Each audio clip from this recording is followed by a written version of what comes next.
the Gulf of America. A grand jury indicted Luigi Mangione. The longtime Syrian dictator forced to flee. An oligarchy is taking shape in America. I'm really holding space with that. Hi there, and welcome to the Nightly News, your weekly look at the biggest headlines that this chaotic time in the world has to offer. I'm your host, Nate Wayne. Thanks so much for joining us tonight. Our show is going to be focusing on last weekend's parliamentary election in Germany. In case you missed it, here's what you need to know. The next government is likely to be formed by a coalition between the center-right Christian Democratic Union, or CDU, led by likely Chancellor Friedrich Merz, who received the largest vote share but fell short of its 30% goal, and the center-left Social Democrats, or SPD, who came in third place.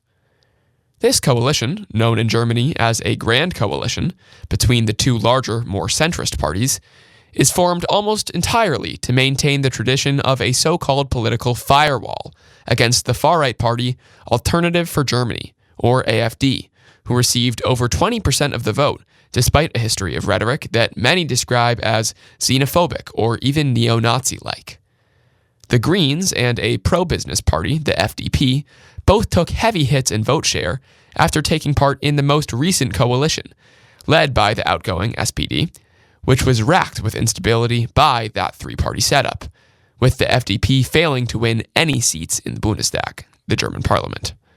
A far-left party, Die Linke, outperformed expectations by receiving nearly 10% of the vote, avoiding fears that a splinter party founded by its former leader, now holding a mix of economic populist and socially conservative positions, would steal any of their seat share. To hear more about this election and its implications for Germany, Europe, and the world, we'll be talking to Dartmouth's own Associate Professor of German Studies and Comparative Literature, Klaus Mladek. Professor Mladek's work centers on political theory, philosophy, 18th through 20th century literature, theater, and psychoanalysis. He received his PhD from the University of California and previously taught at the University of Cincinnati. We'll begin our conversation with Professor Mladek on this episode of the Nightly News right after this.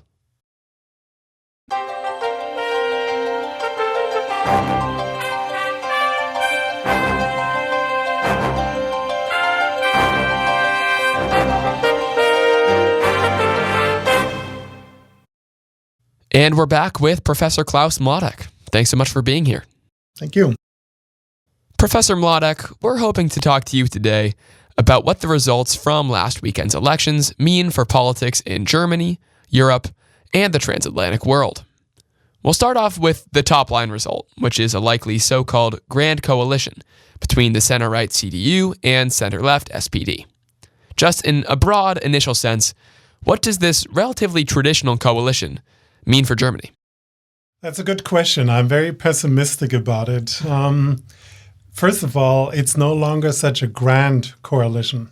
The coalition has really shrunk. The middle in Germany has shrunk.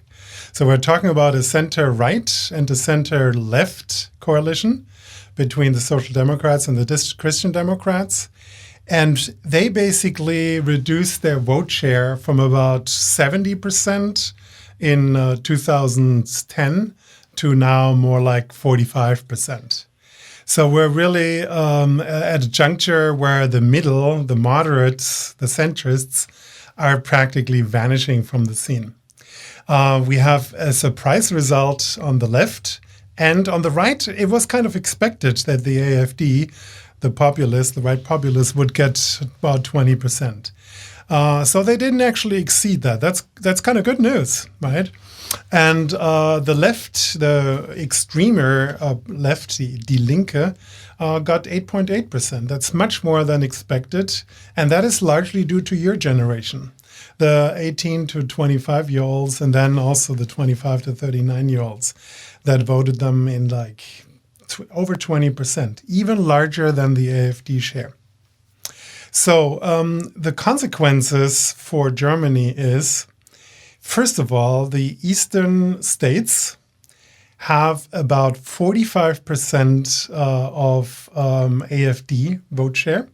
That means when now local elections will happen, that we will have governors from the AfD. And that will have repercussions across Germany, across Europe, and the world.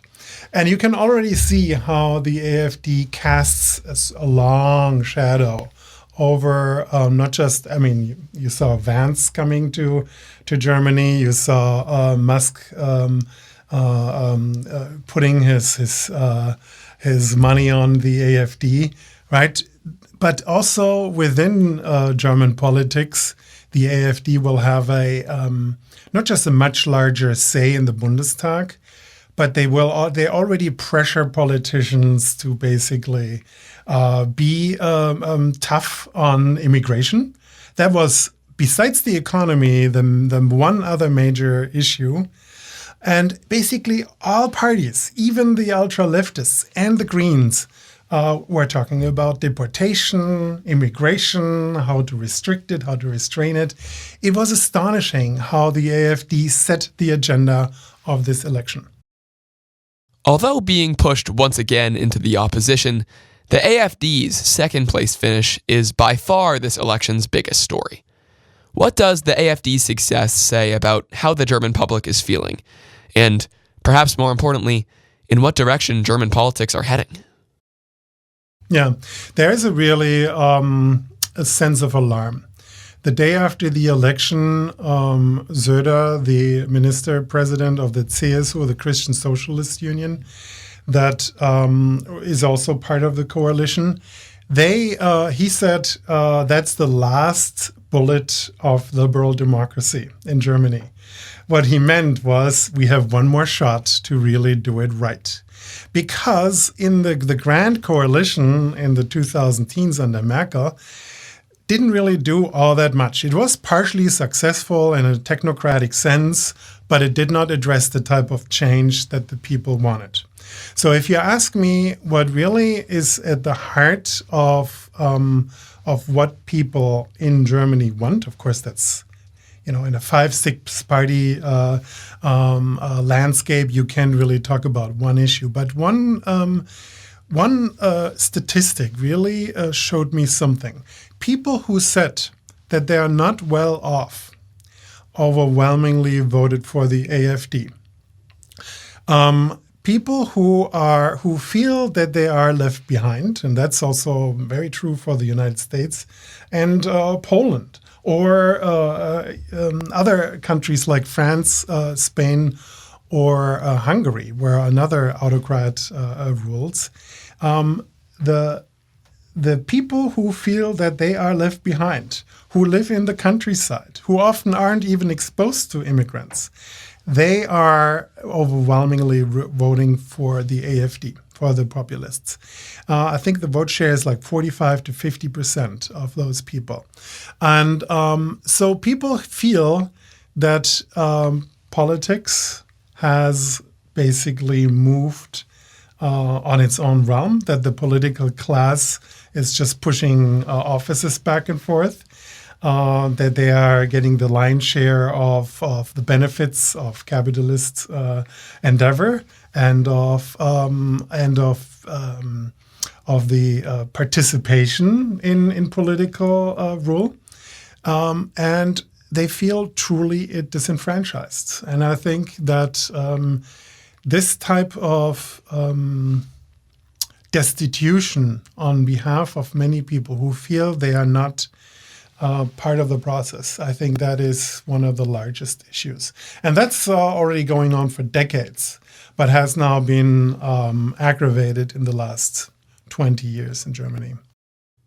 It appears as if far-right extremist parties are on the rise across the continent, with support coming primarily from younger Europeans, often driven by social media campaigns and potentially misleading information online. Figures like Nigel Farage in the UK and Călin Georgescu in Romania have risen to prominence in part due to young people on social media, specifically young men. Do you think this trend is real and important? And if so, how might it play into German and European politics going forward? Wow, that's a really tough question. I think one of the, from my experience when I watch TikTok and when I watch Instagram Reels and I did that sometimes extensively just to see what's going on. Of course, algorithms are already pitched towards me. And one thing I really noticed is, of course, and you have the same in Germany as you have in the United States and in Great Britain and in many of the other European countries, a massive gender split.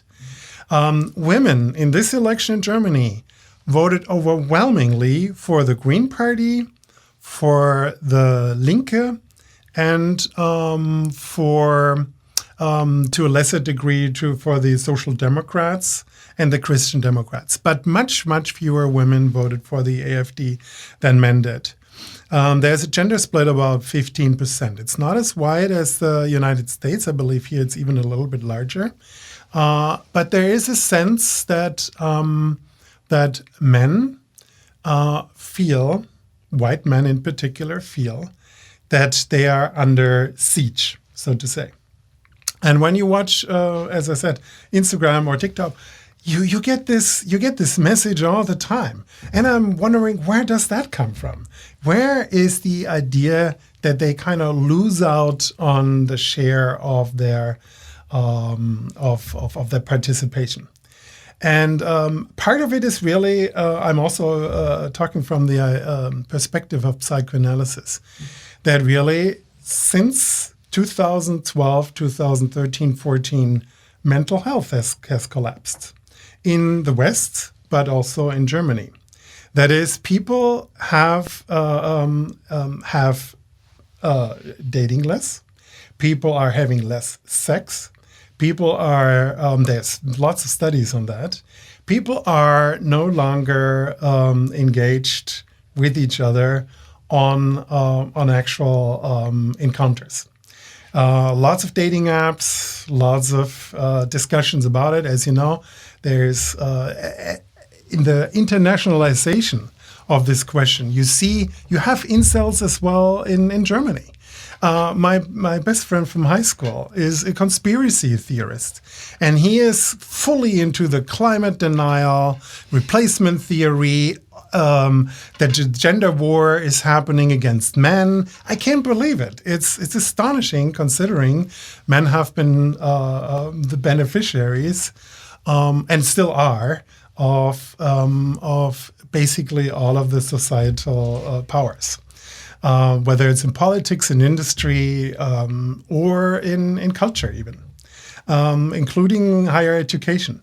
So to that degree, it's always bewildering to me. But there is a sense, if I say one more thing about this, that men have to now also sort of, they notice that they are also now just one segment of the people, that they are one perspective among many and no longer the universal perspective. And that scares them, that they are now on the spot as the ones who themselves are under scrutiny with their ideas and perspectives, that they are no longer the ruling idea. Before the election, CDU leader Friedrich Merz received heavy criticism for relying on the AfD to pass an immigration measure, though he has since tried hard to distance himself, or at least the CDU, from the far-right party. But even so, is there a chance of a closer embrace between the parties, or at least between the center-right and the far-right, especially given the CDU's recent hardline stance and, as you mentioned, general, dare I say, agreement on immigration? That's also a good question. I think that Merz got a lot of flack for tearing down the Brandmauer, the firewall. And as you saw, his vote share wasn't as big as expected. And in the last minute, some people wandered off to either a little bit to the FDP, the Free Democrats that actually are no longer in parliament, but also to the SPD, to the Greens. There was some flow away from the CDU at the last minute, but it still, wasn't major. I think now that the what you call grand coalition is going to happen, there will be a very vigilant eye on Merz to no longer rely on the votes of the AfD to get any legislation through the parliament. But that might happen on the federal front in the German parliament. But in the local, in the states, particularly in the East, where in 5 states the AfD will have is the strongest party, that will no longer be sustainable. So there will have to be some type of realignment where the established parties, the middle, the moderates, will not be able to form coalitions strong enough to outlaw the AfD. And sometimes many discuss, is that even desirable to completely outcast the AfD? Why not, as has been always done, include them in some of the legislation in order to show that they have no ideas? And they don't have ideas. They really don't. Their only idea is the strong talk and the enjoyment they get from being the excessive transgressive party. There's, in fact, when you have them rule, and they had in local parliaments in some cities the majority, you noticed how vacuous their demands can be once they are married to pragmatic politics. AfD has made headlines in recent weeks by, as you mentioned, receiving support from President Trump's ally, Elon Musk, and even his own vice president, J.D. Vance. And, as discussed, it is now also the primary opposition party in the Bundestag. Now, the party was founded on an outsider identity and perspective, generally pressing its nose up against the glass, shut out from what we might call the political center. Do you think, given its newfound position and international support, that AfD has lost this brand or outsider credibility? I think as long as they will be cast out by the moderate parties, by the CDU and the SPD, and by all the others who all demand, let's disenfranchise, let's cast them out. As long as they are just in the parliament and can play the opposition, they can still do all that shouting and screaming and the transgressive politics and demands. For example, of course, asking for immediate deportations, asking for example, for Germany first,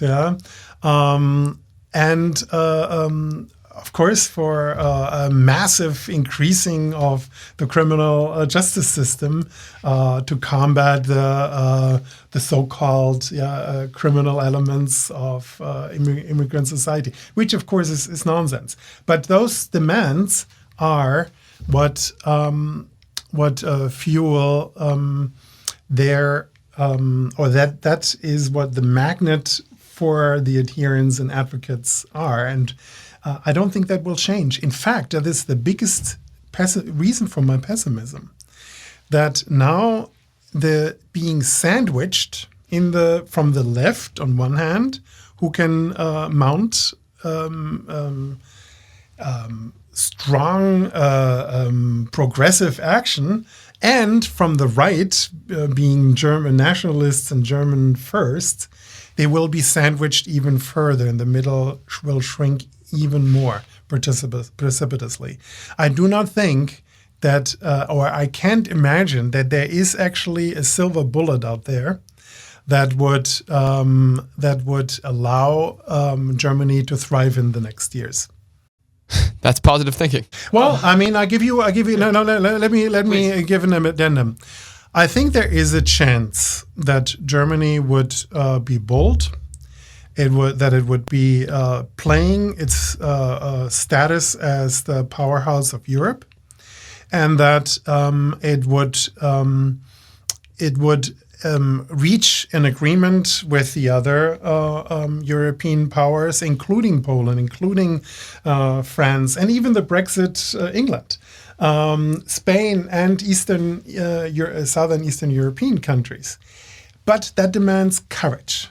And what I mean with courage is that they would be willing for investment in infrastructure, that they would no longer adhere to the debt brake law, that they would be willing to in fact use that money for renewable energies, for a green technology, and that they would begin to assert their power, also with regard to Russia, right? That they would assert themselves as, together with France, together with other European powerhouses, to assert a European identity. And they have actually in their party programs, the SPD in the CDU have that, because they know the US is no longer a reliable ally. So they have that idea on self-confidence to some degree. But what prevents them from being really bold is, first of all, it is still a coalition and a consensus society. It's a coalition of of parties that are still apart. And secondly, the economy is in teeters at the moment. So the first priority for those two parties will not be Ukraine necessarily or green technologies. It will be a quick recovery of the economy. I definitely want to get into the international dimension, but sticking with Germany for now, another surprising result beyond the potential grand coalition is the unexpected return for Die Linke, the left-wing party that many commentators had assumed was all but finished in German politics, especially after its fiery leader, Sarah Wagenknecht, split off to found an economic populist, socially conservative party last year. And yet, Die Linke outperformed expectations, garnering 9% of the national vote. What do you think we can read into this? Could it be a sign of broader dissatisfaction with the political status quo on both ends of the political spectrum? And even a slight silver lining for those concerned about the AfD, that its success is just part of a general anti-incumbent trend? Yeah, I think if you look at where the Linke got its vote, first of all, it mobilized a lot of non-voters, a lot of young voters. As I mentioned, among the 18 to 25-year-olds, the Linke is stronger than the AfD. So that is actually an interesting statistic that shows there is a desire for a politics other than the Green, as well as the SPD. You would think the Green Party would absorb the sort of leftist young vote, but that's no longer the case. Since the Greens have been in the coalition, the ruling coalition, for 3 years, they have lost a lot of votes to the left movements, both to the Bündnis Sarah Wagenknecht, but particularly in the last 6 months to the Linke. Particularly in the last 2 to 3 months. This is when the Linke really surged in Germany. I think we're talking about 1 million voters, or something. They heard 800, 900,000 people move from the Greens to the Linke. And the reason for that is that, I mean, it's quite obvious, right? The Greens, for example, immediately after assuming office, and Baerbock was the foreign minister, Secretary of State, so to say, she had no qualms with weapons transports right off the bat to Saudi Arabia. Ukraine is fine, but what about countries that are more problematic? And of course, right, they also had to make many compromises, and they alienated people. The Green Party did by for example, in the Gaza question, they were very wobbly. They also compromised a lot on climate goals. They were still very ambitious with climate goals, I think, but they were clearly alienating lots of young voters who wanted a more radical, for example, stronger progressive taxation. Some young voters who support, for example, the movement of the lost generation, right? The Greens were not bold enough in climate combat action on renewable energies. So they moved further to the left. And then there's also the question of capitalism that needs to be addressed. Young people are much more skeptical of capitalism as a fair system of distribution of enjoyments and goods, to the degree that they really believe that that they have lost out, that this generation is ultimately that the boomers and the Gen X ate their breakfast, basically, right? That there is no generational justice, and that is something that the left party both. You know, when you think about it, it's 15%. The BSV got almost 5%. May I say one thing? I wanted to vote, and I got the ballot on Friday before the election. About 100,000 voters outside the country wanted to vote, but they could not vote because the ballots arrived too late. It was such a ramshackle, quick election, snap election, that they didn't think of the Germans abroad. Unthinkable in the United States, where, you know, the military personnel not voting, that would be a scandal. And here, no, we couldn't vote. My kids couldn't vote either. Their voting age couldn't because it was too late. And that is actually, when you think about the 13,000 votes that would have brought the Bündnis Sarah Wagenknecht in the parliament, it's an issue. Well, I didn't know that. That's incredible and not in a good way. But moving on, as you were pointing to before, in recent days and weeks, the United States has had many worried that it's beginning a fundamental pivot away from the post-war liberal transatlantic alliance that has dominated the world stage for decades. How big a role might this new German government play in a reckoning in Europe over its rapidly changing place in the world? Yeah, as I mentioned before, I think that it might have a for Europe at least an astoundingly strong benefit. It does force the Europeans to show their strength, to unify, and to assume that particular strength that they didn't display when the US was always the big daddy that protected them with a hand over their heads. Now they feel truly exposed. Germany, as I mentioned, has that debt brake still on, but they're allowed under extraordinary circumstances to exceed their debt mechanisms, and now are all talking about, and this is astonishing, all talking about armament, are talking about really propping up their military, increasing the size of the force, increasing the military budget to way over 2%. And that is, you know, I have friends from the Baltic states. They always ask, you know, Klaus, you're a German, what is happening in Germany? They all look to Germany or to France, particularly to Germany, to step it up. And I completely agree. Germany, as well as the other European powers, have to grow up. They have to become adults and stop looking across the Atlantic to the United States for guidance and protection.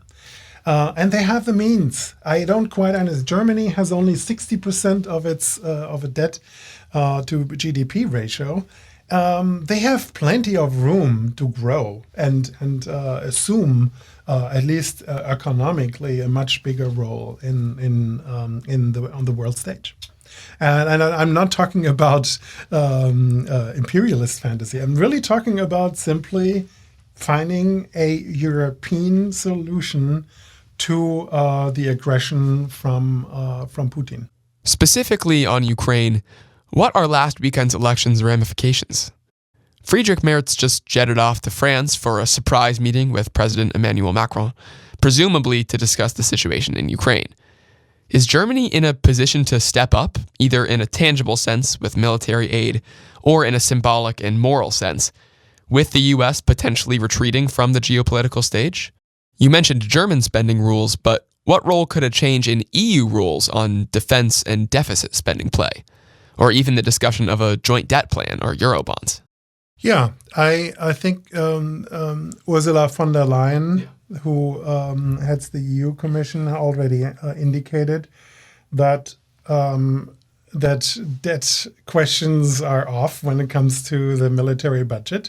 She encourages the European leaders, Macron in particular, and now Merz, to exceed their budgets and take on more debt to exactly confront Russia in the Ukraine and signal to Zelensky. And you might have heard just what happened between Trump and Zelensky in the White House, right?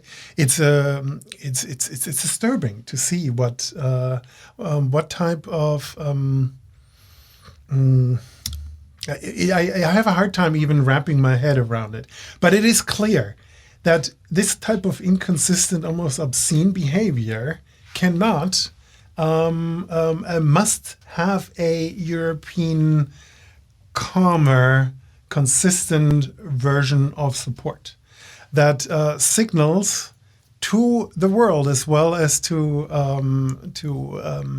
Ukraine specifically that they have that support from a unified Europe. And I think that would be an extremely strong signal. And I was always embarrassed by the cowardice of the German coalition in the past, at least some parts of the coalition, where there wasn't any, there was a very tepid, sometimes lukewarm, even retreat from that mandate to assume a role in that conflict. And I think that that will be the major outcome. And it will have signal effects also towards China, for example. China has ramped up its aggressions in Taiwan and so on. And Germany should be much more bold with regard to free trade with China and the demands they can attach to it. As you might know, Germany, China, and the US are the three countries with the most trades among each other. You would have a lot of leverage, right? And I think if the German coalition now has some courage, they would be able to assert that role towards aggressors and authoritarians like Putin or Xi. Do you think a potential new German leadership position in Europe could be permanent? In terms of broader European politics, Keir Starmer's Labour government looks like its tenure could be limited. Macron in France is due for another bout with Marine Le Pen's far-right Rassemblement National in 2 years. Giorgia Meloni in Italy is in a strong position. Spain's left-wing government seems strong, but you never know. Could Germany be diving into a long-term role here? I mean, I don't know if you heard that Timothy Snyder from Yale, the historian, said Germany is the largest liberal democracy in the world now. Because in the democracy index, the US has actually fallen. It's no longer considered sort of, due to its paralysis and so on. And it falls, according to Timothy Snyder, and those many voices I hear in Germany who say, we are now with Japan, maybe, the last liberal democracy on the planet, and therefore we have a specific role to protect, but also to even further human rights, healthcare, a certain idea of the welfare state, reaching the climate goals. To also, of course, just very much strengthen the idea of democracy, in the sense of participation of the maximum amount of people, right? And that is very much, as you said, under threat when you look at Italy's right-wing government. And Macron's up into 27. What is going to happen when Stammer now is also no longer enjoying his supermajorities? Yeah? So you're right. We should be very alarmed. That is exactly why the stakes for the grand coalition, which I said isn't so grand anymore, are so high.